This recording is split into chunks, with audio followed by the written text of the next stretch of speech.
O escuro não era o maior inimigo ali dentro. A escuridão, por si só, era apenas a ausência de luz. O verdadeiro torturador era o calor. Um calor denso, pegajoso, que parecia ter peso físico, esmagando o peito de quem ousasse respirar dentro daquela despensa trancada.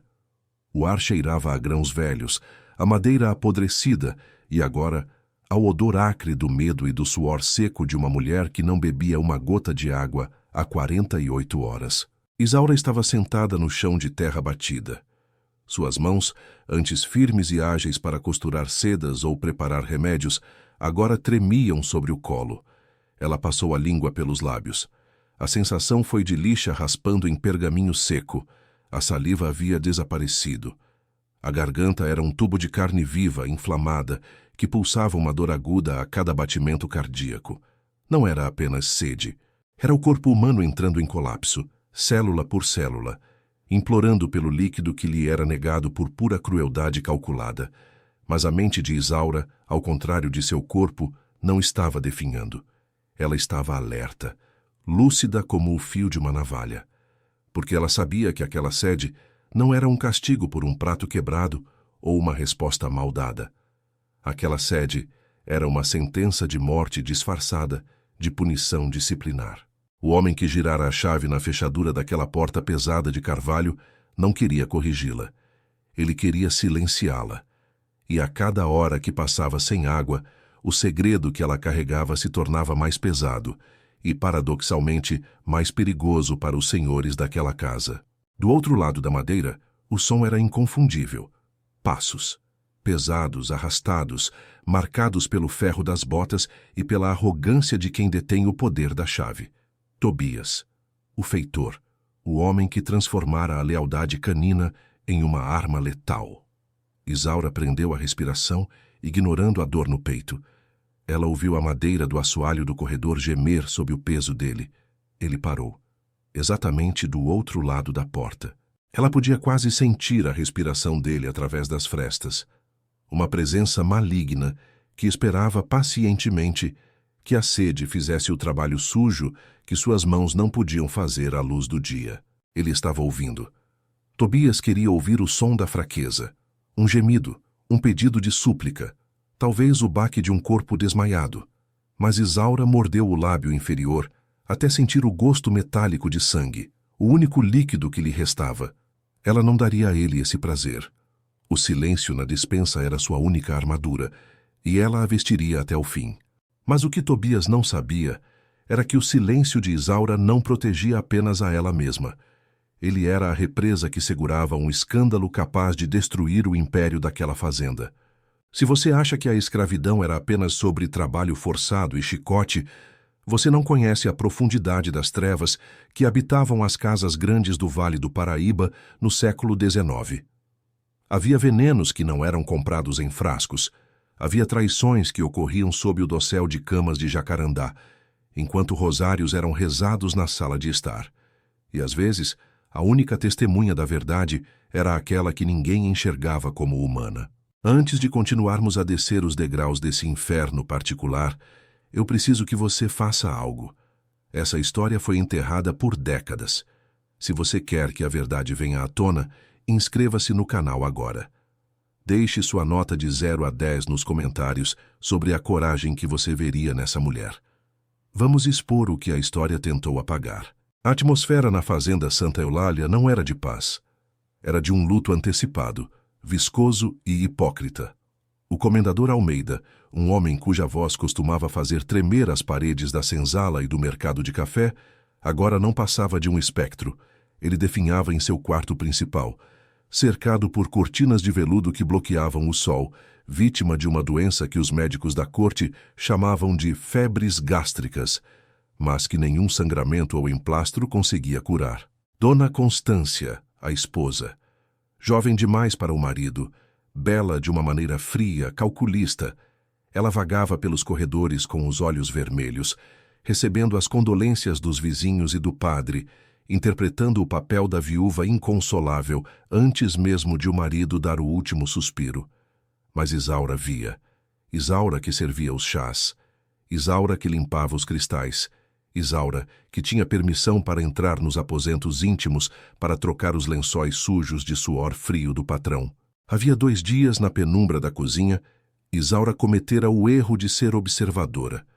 Ao recolher a xícara de chá que Dona Constância insistira em preparar pessoalmente para o marido, Isaura notou algo. Não era açúcar mal dissolvido. No fundo da prata trabalhada havia um resíduo branco, fino como talco. Ela aproximou a xícara do nariz. O cheiro não era de erva cidreira ou camomila. Era um aroma adocicado, enjoativo. Amêndoas amargas, arsênico.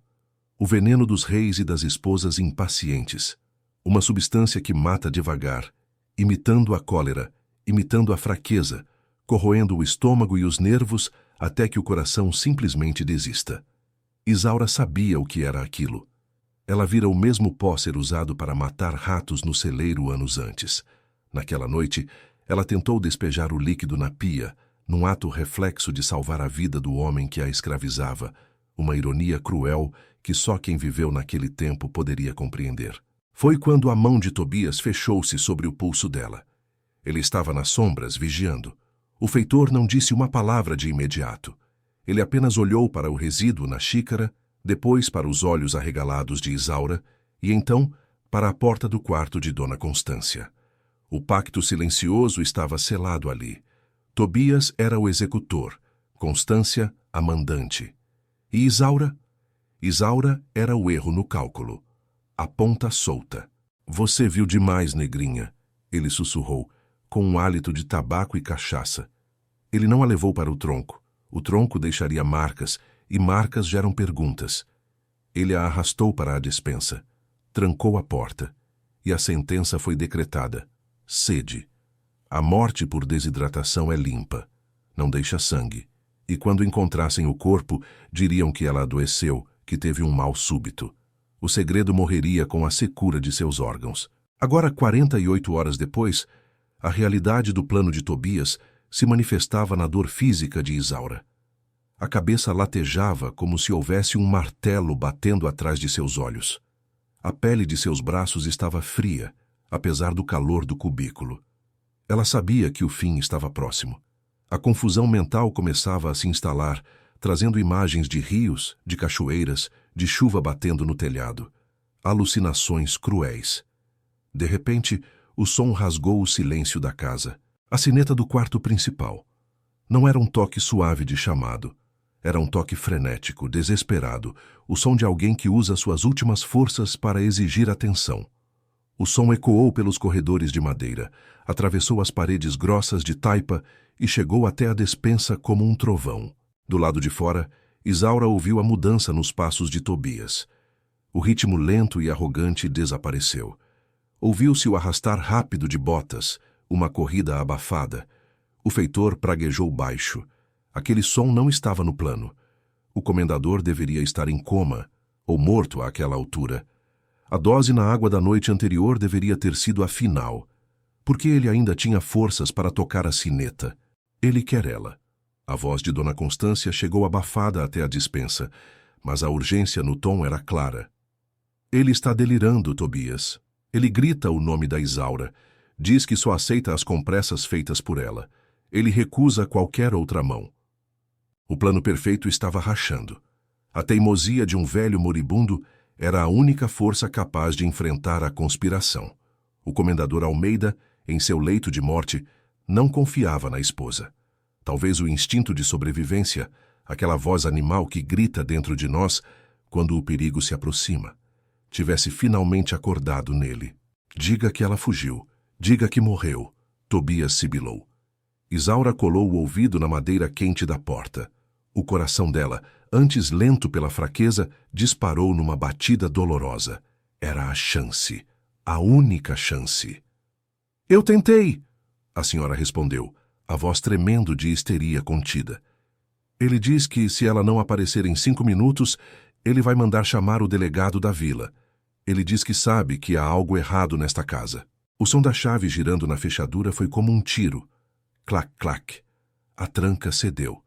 A porta foi escancarada com uma violência que fez as dobradiças gritarem. A luz do corredor invadiu a escuridão da despensa, ferindo os olhos de Isaura como agulhas incandescentes. Ela levou as mãos ao rosto, protegendo-se do brilho súbito, encolhendo-se contra os sacos de feijão. Tobias não lhe deu tempo para se ajustar. Ele entrou no cubículo, o cheiro de suor azedo e maldade preenchendo o pouco espaço que restava. Ele não a viu como uma pessoa, viu-a como um problema a ser transportado. A mão dele, grossa e calejada, agarrou o braço fino de Isaura. Ele a puxou para cima. As pernas dela falharam. Os joelhos bateram na terra batida, mas ele não parou. Ele a içou como se fosse um saco de pano vazio. Ele a prensou contra a parede do corredor. O rosto dele estava a centímetros do dela. Isaura podia ver os poros dilatados no nariz dele, as gotas de suor na testa. "Escute bem, sua desgraçada", ele sussurrou, e a voz era um rosnado baixo, vibrando no peito dela. "Você vai entrar lá, vai fazer as compressas e vai ficar de bico calado. Se você abrir a boca para dizer uma palavra que não seja 'sim, senhor', eu juro pela alma da minha mãe que arranco sua língua antes que você possa gritar." Isaura não respondeu. A garganta estava seca demais para formar palavras, mesmo que quisesse, mas havia algo em seus olhos, o brilho da febre, talvez, ou seria o brilho de quem não tem mais nada a perder. Ela assentiu devagar. Tobias, satisfeito com a submissão aparente, a empurrou pelo corredor. A caminhada até o quarto principal parecia durar quilômetros. Cada passo era uma batalha contra a gravidade. A tontura fazia o corredor girar. Os retratos nas paredes pareciam observá-la com desprezo. Escravos domésticos, que limpavam os móveis ou poliam a prataria, paravam e baixavam os olhos quando a viam passar. Ninguém ousava intervir. O medo de Tobias era maior do que a compaixão. Eles viam o estado dela, os lábios rachados, a pele cinzenta, o tremor, e sabiam que ela estava marcada para morrer. Eles chegaram à porta dupla do quarto do senhor. Estava entreaberta. O cheiro que escapava dali era uma mistura enjoativa de cera de vela derretida, cânfora, e aquele odor adocicado e inconfundível de carne humana apodrecendo em vida. O cheiro da morte. Tobias parou. Ele ajeitou o colarinho, compôs a expressão de feitor preocupado e leal, e empurrou a porta. O quarto parecia uma caverna de veludo. No centro, a cama imensa. O comendador Almeida estava recostado em uma montanha de travesseiros brancos. Ele estava irreconhecível. O homem que antes montava a cavalo e inspecionava o cafezal com vigor, agora era um esqueleto coberto de pele amarelada. Mas seus olhos... Os olhos estavam vivos, brilhavam com a lucidez terrível da febre final. Eles se fixaram em Isaura no momento em que ela cruzou o umbral. Dona Constância estava lá, parada como uma estátua de sal ao lado da cabeceira. Ela olhou para Isaura e depois para Tobias. O olhar dela era um aviso. Resolva isso. Na mesa de cabeceira, uma jarra de cristal suava, cheia de água fresca. A visão da água fez o estômago de Isaura contrair-se violentamente. A sede rugiu dentro dela, uma besta selvagem querendo assumir o controle. Ela queria se atirar naquela jarra, beber até se afogar.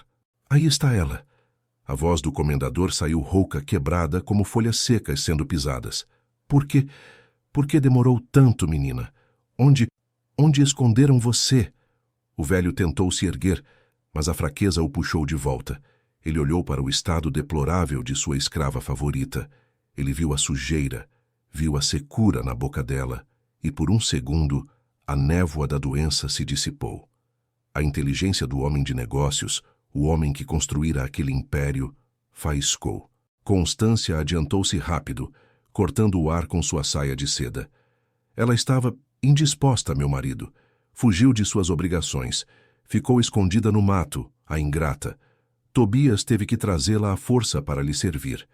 A mentira fluiu da boca dela com a facilidade de quem treinou aquele discurso 1000 vezes. Ela pegou a jarra de cristal. A água balançou, límpida, tentadora e letal. Mas veja como ela está, Almeida, continuou a esposa, a voz agora doce, perigosamente maternal. Parece delirante, sedenta. Ela encheu o copo até a borda. Gotas de água fria escorreram pelo vidro. Isaura sentiu a boca salivar, um reflexo doloroso e inútil. Constância estendeu o copo na direção de Isaura. Os olhos da senhora não sorriam. Eles diziam: beba e morra, recuse e sofra. Vamos, Isaura, disse Constância, alto o suficiente para o marido ouvir, mas com um tom de comando para a escrava. Beba, refresque-se para cuidar do seu senhor. Mostre que você não é uma selvagem rebelde. Era a armadilha perfeita. O cheque-mate. Se Isaura bebesse, o arsênico dissolvido naquela água, destinado ao comendador, terminaria o serviço que a sede começou. Ela morreria ali mesmo, ou horas depois, levando o segredo para o túmulo. Se ela recusasse, confirmaria a história da rebeldia, da loucura. Tobias teria a desculpa perfeita para arrastá-la de volta para o tronco e açoitá-la até a morte, para aprender a respeitar a bondade da senhora. O tempo parou naquele quarto. O som de um relógio de pêndulo na parede parecia marcar os segundos finais da vida de alguém. Tique, taque, tique, taque. Isaura olhou para o comendador. O velho a observava confuso, mas atento. Ela olhou para Tobias, que tinha a mão no cabo de uma faca na cintura. Ela olhou para a água. Sua mão tocou o vidro frio do copo. A sensação de frescor nos dedos foi quase um choque elétrico. Mas Isaura não era apenas uma escrava com sede. Ela era uma sobrevivente, e naquele momento, com a morte dançando à sua frente em um copo de cristal, ela percebeu que a água não era sua salvação. A água era a arma, e ela estava prestes a virar o cano dessa arma contra quem a segurava. Ela pegou o copo, mas ela não o levou à boca. O que ela fez a seguir não apenas quebraria o silêncio daquela casa, faria o chão tremer. O copo de cristal pesava como chumbo nas mãos de Isaura. A água lá dentro, límpida e fresca, era a promessa de alívio para uma garganta que parecia revestida de vidro moído. Cada instinto de sobrevivência em seu corpo gritava para que ela levasse a borda à boca, para que engolisse, para que deixasse o líquido apagar o incêndio em suas entranhas. Mas a mente de Isaura operava em uma frequência diferente, uma frequência fria e calculista forjada pelo terror. Ela sabia que aquele copo não continha vida, continha o silêncio eterno. Dona Constância observava, os olhos fixos como os de uma serpente pronta para o bote. Ela esperava o gole, esperava o momento em que a escrava cairia, espumando, culpada pela própria gula e insolência. Tobias, junto à porta, já tinha a mão no cabo do chicote enrolado na cintura, pronto para encenar a punição caso ela recusasse. O quarto estava saturado de uma tensão elétrica, onde o único som era a respiração sibilante do comendador na cama. Isaura moveu-se. Não em direção à boca, mas em direção ao canto do quarto. Seus passos eram vacilantes, arrastados, mas decididos. Ela passou pela cama do senhor, ignorando o olhar confuso do velho. Ela caminhou até o canto onde um vaso de porcelana chinesa abrigava uma avenca. A planta, outrora viçosa, estava com as folhas marrons e quebradiças, morrendo lentamente, assim como o dono da casa. Constância insistia em regá-la pessoalmente com as sobras da água do marido. Com um movimento lento e solene, Isaura virou o copo. O fio de água brilhou na penumbra antes de atingir a terra seca. A terra bebeu o líquido com avidez. Não houve um gole salvador para Isaura. Houve apenas o sacrifício de sua necessidade mais básica em nome de uma verdade que poderia matá-la.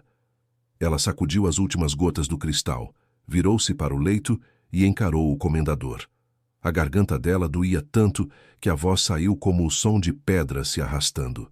"Perdoe-me, meu senhor", ela sussurrou, e cada sílaba era uma batalha vencida contra a exaustão. "Mas a minha sede não vale a sua morte. Esta água foi feita para lhe dar o sono eterno, não para matar a sede de uma escrava." As palavras pairaram no ar, pesadas e irreversíveis. A acusação estava feita, não com gritos, mas com a recusa silenciosa de participar de um assassinato. O silêncio durou meio segundo. Foi quebrado pelo rugido de Tobias. "Sua cadela mentirosa!" ele gritou, avançando para o centro do quarto. A máscara de lealdade caiu. Ele ergueu a mão grossa, fechada em punho, pronto para esmagar o rosto de Isaura, e silenciar aquela acusação absurda antes que ela ganhasse raiz. A violência era a única linguagem que ele conhecia quando o controle escapava de seus dedos. "Pare!" A voz do comendador estalou como um chicote velho. Não era a voz de um moribundo, era a voz do dono de terras, do homem que comandava centenas de almas. Ele usou cada grama de energia restante para erguer o tronco da cama. O olhar dele não estava em Tobias, estava na planta. E depois lentamente moveu-se para o rosto pálido e aterrorizado de sua esposa. A dúvida, uma semente venenosa havia sido plantada. O comendador Almeida olhou para o copo vazio nas mãos trêmulas de Isaura. Ele olhou para a jarra cheia na mesa de cabeceira. A lógica era implacável. Se a escrava estava morrendo de sede há 2 dias, por que desperdiçaria água limpa? A menos que a água não fosse limpa. A menos que o instinto dela visse o que os olhos dele, cegos pela doença e confiança conjugal, não viam. "Constância", chamou ele. O nome da esposa soou estranho em sua boca, desprovido de afeto, carregado de uma suspeita fria como o inverno. Se é apenas água, se a negrinha está louca, então sirva-se. O desafio foi lançado. O quarto mergulhou em um silêncio absoluto. Até as moscas pareciam ter parado de zumbir.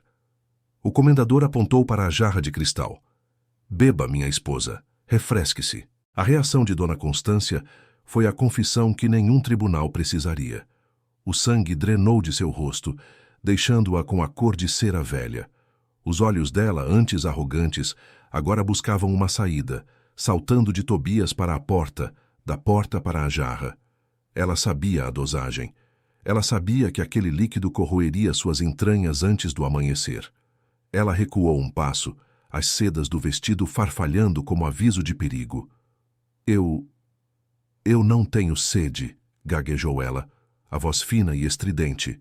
"Beba", trovejou o comendador num surto de fúria que fez suas veias do pescoço saltarem. O pânico tomou conta dela. Num gesto desajeitado de defesa, ela tentou afastar a mesa de cabeceira. A mão bateu na jarra. O cristal tombou. A jarra explodiu no chão de madeira. A água se espalhou. Uma poça brilhante avançando pelas tábuas enceradas. E ali, diante dos olhos de todos, a química da morte se revelou. Onde o líquido tocava o verniz antigo, uma mancha esbranquiçada e leitosa se formava instantaneamente, e um cheiro químico acre subiu, misturando-se ao perfume de amêndoas. Não era água, era uma solução cáustica, saturada, feita para matar sem deixar rastro no corpo, mas que reagia violentamente fora dele. A verdade caiu sobre o quarto como uma guilhotina. O comendador entendeu tudo num flash de lucidez dolorosa. A doença misteriosa, o isolamento, a proibição de visitas e Isaura, a peça que eles tentaram remover do tabuleiro. A escrava proibida de beber acabara de salvar a vida do homem que a mantinha em cativeiro. Usando apenas a verdade como escudo. Tobias percebeu que o jogo tinha virado. O olhar do comendador para ele era uma sentença de morte. O feitor, num ato de desespero animal, sacou a faca. Se ele não podia manter o segredo, ele eliminaria as testemunhas e fugiria. Ele avançou em direção à cama, a lâmina brilhando na pouca luz. "Ninguém sai daqui vivo", ele rosnou, mas ele subestimou a estrutura daquela casa. Os gritos, o barulho do vidro quebrando, a tensão que vazava pelas paredes. Os escravos da casa que ouviam atrás da porta não esperaram ordens. A lealdade deles não era a Tobias, era a sobrevivência e, talvez, a uma justiça primitiva. 2 homens fortes que trabalhavam carregando móveis invadiram o quarto. Eles se lançaram sobre o feitor. Tobias lutou deferindo golpes, mas a superioridade numérica e a fúria contida de anos de abusos pesaram contra ele. Ele foi derrubado. O som de ossos estalando e carne sendo socada preencheu o quarto nobre. O comendador assistiu a tudo, impassível, como um imperador romano vendo um gladiador cair. Ele não mandou parar. Ele deixou a justiça das mãos calejadas acontecer. Dona Constância tentou correr para a porta aberta. Mas Isaura, ainda fraca, ainda sedenta, deu um passo para o lado, bloqueando a passagem com seu corpo frágil. Ela não tocou na senhora. Apenas a olhou. e naquele olhar, a hierarquia de séculos se inverteu. A senhora branca recuou diante da moralidade inabalável da mulher negra. Ela caiu de joelhos, soluçando, não por arrependimento, mas pelo terror das consequências. Levem-nos, sussurrou o comendador. Tobias para o tronco, mas não batam nele. Deixem-no lá, sem água. Vamos ver quanto tempo a lealdade dele dura sob o sol. O olhar dele se voltou para a esposa. E ela, tranque-a na despensa, na mesma despensa. Se ela tiver sede, que beba das próprias lágrimas. A noite caiu sobre a fazenda Santa Eulália, mas ninguém dormiu. O escândalo correu como pólvora seca. O tabelião da vila foi chamado às pressas. O testamento estava sendo reescrito. A ordem na Casa Grande havia sido restaurada, mas era uma ordem nova, marcada pela cicatriz da traição. O comendador sobreviveria, embora a dose de veneno já ingerida tivesse-lhe roubado anos de vida. Mas ele viveria o suficiente para garantir que seus algozes pagassem. Isaura estava sentada nos degraus da varanda da cozinha. O corpo doía. A cabeça ainda girava. Mas em suas mãos agora não havia um copo de veneno. Havia uma caneca de barro cheia de água fresca trazida diretamente da mina. Ninguém ousou incomodá-la. Nem os outros escravos, nem os novos guardas. Ela havia se tornado intocável. Uma lenda viva dentro daquelas fronteiras. Ela levou a caneca aos lábios. O primeiro gole foi como a vida retornando ao corpo. A água fria desceu, lavando o gosto do medo, hidratando a carne seca. Ela fechou os olhos, sentindo o líquido percorrer seu interior. Não era apenas água. Era o sabor da vitória. Uma vitória amarga, perigosa, mas indiscutível. Ao lado dela, no degrau, repousava um objeto que o próprio comendador lhe enviara minutos antes. A chave da despensa. Mas não para que ela trancasse alguém. Era um símbolo. A mensagem era clara. As portas daquela casa já não podiam contê-la. O documento de alforria seria assinado pela manhã. Era o preço do silêncio dela sobre o escândalo, ou era gratidão genuína? Pouco importava. Isaura olhou para a escuridão além do terreiro. Ela sabia que a liberdade de papel não apagava as marcas na alma. Ela sabia que o mundo lá fora era tão cruel quanto o homem que ela acabara de derrubar. Mas naquela noite, enquanto ouvia os gritos distantes e abafados vindo da despensa trancada, onde sua antiga senhora agora implorava por piedade, Isaura entendeu algo fundamental. A força não estava no chicote. A força não estava no veneno. A força estava na capacidade de suportar o insuportável e, no momento certo, devolver o golpe com a verdade nua e crua. A história de Isaura desapareceu dos registros oficiais, como tantas outras, mas nas tradições orais do Vale do Paraíba, dizem que houve uma mulher que usou sua própria sede para afogar a tirania de seus senhores. E você? Teria a coragem de segurar aquele copo e não beber? Essa história precisava ser contada. A justiça histórica tarda, mas não falha quando nós lembramos. Se esse relato te arrepiou, inscreva-se no canal agora. Deixe sua nota de 0 a 10 nos comentários. Isaura fez o certo ao salvar o Senhor, ou deveria ter deixado o destino agir? Eu quero ler sua opinião. Até a próxima investigação.